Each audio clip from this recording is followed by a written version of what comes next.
So, Russian propaganda is pretty interesting to watch. On December 12th, the U.S.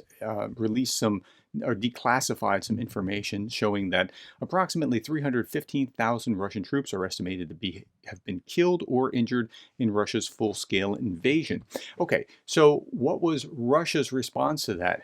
Well, about a week later, this was on the 19th, Russia defense minister announces Ukraine's losses in 2 years of hostilities. Now, they weren't refuting what was being said about America's estimation. They didn't even refute what Ukraine's estimation was. Like, Ukraine's estimation was this: Russian troops killed or wounded severely on the battlefield.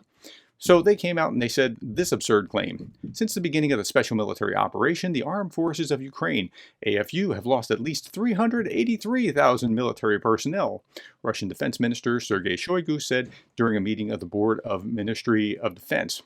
Okay, so it's always fascinating to my mind how they can't just let the propaganda alone or leave something alone. They have to try to just top, or they have to do better than, oh, well, you said 348,000 here, or the US said 315. Well, you know what? It's 383 that we've taken off the battlefield from Ukraine. Okay, but maybe that's true, maybe it's not. I highly doubt that it is, based on what I've seen in other places of how Russian propaganda works.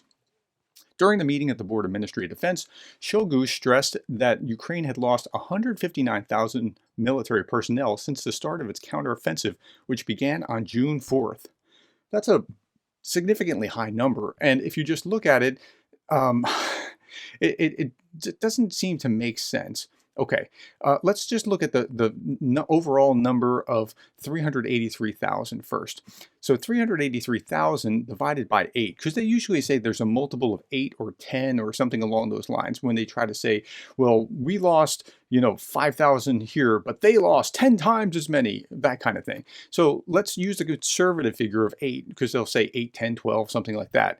That would mean that they would be claiming that Russia had only lost something along the lines of 47,875. Now, they're not doing that here, but they constantly talk in terms of, well, we lost 200, they lost 20,000, or that kind of crazy talk, which is highly improbable. And this idea of losing in 198 days, the number that they were saying here of 159,000 just doesn't seem to square with reality. Okay, let's go on and just look at some other things here. President Vladimir Putin says his troops are holding the initiative in Ukraine. This is in Euronews. Here's AP News. Putin claims that Russia's military has the momentum in Ukraine and is poised to meet Moscow's goals.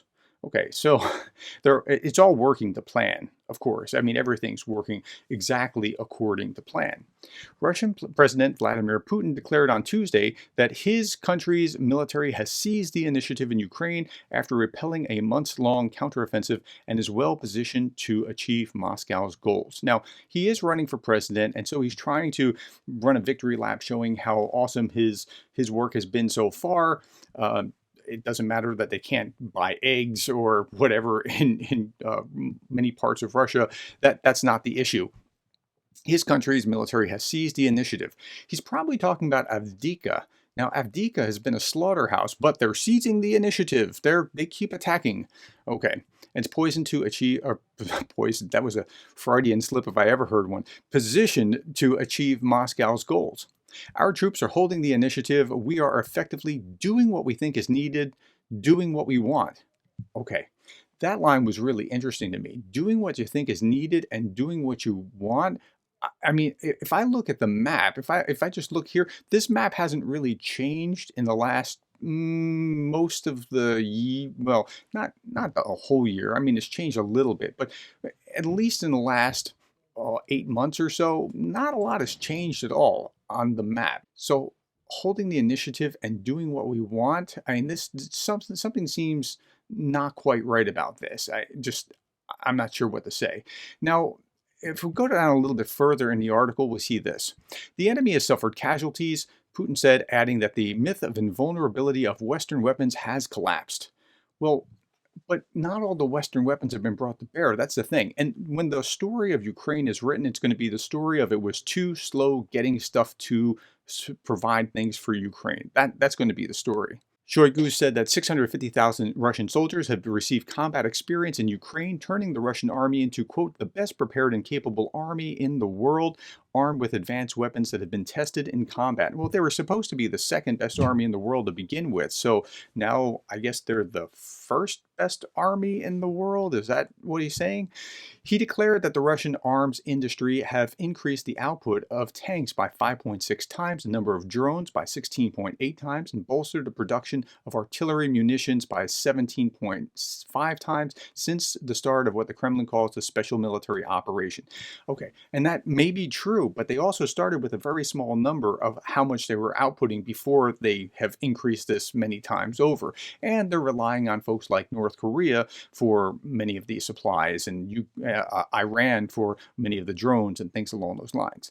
Shoigu said that the military has received more than 1,500 new and modernized tanks, more than 2,500 armored infantry vehicles, and 237 new planes and helicopters.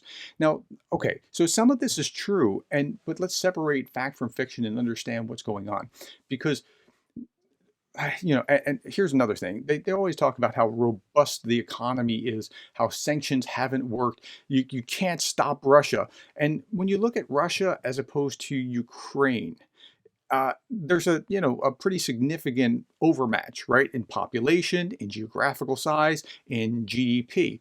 But when you look at Russia, which has a GDP of 1.779 trillion US dollars, and you look at, say, the United States with 23 trillion dollars, I mean, it's no contest, right?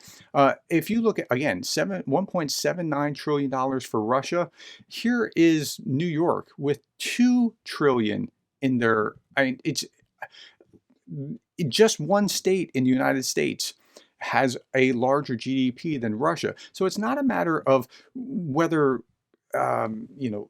it can happen. It's a matter of political will of who's going to do what. Are they going to step up? Here's the last article that I want to show you. Putin, USA wanted to munch Russian historical territories. Now, there's a couple things I want to show you in this.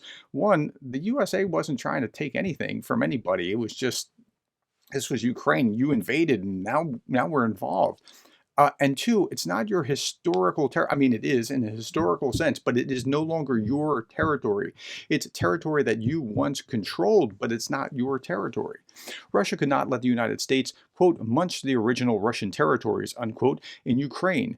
Russia could not just sit back and watch it happen. President Vladimir Putin said, this is Impravda, by the way. President Vladimir Putin said at the extended meeting of the board of the Russian Ministry of Defense, we simply could not act differently. Or did we have to give up on it all and just watch them munch everything? This is our original Russian territory. We couldn't do that. Now, that's the narrative, that this is our land and we're just taking back what is already ours. Now, he went on a little bit further, or the article went on a little bit further, talking about how Russia is Ukraine's only guarantor. Now, I think they're talking about this, the guarantor from the Budapest Memorandum. And I did this video about 8 days ago on what is the Budapest Memorandum, how does it work, and what are the provisions and things along those lines. And that's some scary stuff, because the UK, the US, and Russia, when Ukraine gave up their nuclear weapons, were supposed to guarantee the land. Here, only Russia could be the guarantor of the territorial integrity of Ukraine, but they're the ones violating it. It's like, I'm a dad, right? I'm supposed to protect my children, but if I turn against my children and I start beating on them, that's a problem, right? If they don't want to, they don't need to. History will put everything in place. We won't interfere, but we won't give up what's ours. So guaranteeing their integrity of their land, which means if Russia is controlling it, even if they were nominally controlling it or controlling it with a puppet president, they still wanted to control the territory that is Ukraine, that is not Russia, but they say that that same land is kind of part of historic Russian lands. Okay, so that's where the Russians are with this. They're saying some crazy things, whether it's the historical Russian territories or whether it's announcing Ukrainian losses, which are clearly inflated. Okay, tell me what you thought about what you saw here. I try to give you the Russian perspective, not because I think it's true, but because they're trying to project something about what's going on, and they want you to believe certain things. So, all right, what do you think? Put it in the comments. Thank you for the likes, the shares, the subscribes, and the coffees, and thank you for being the kind of person that cares about Ukraine.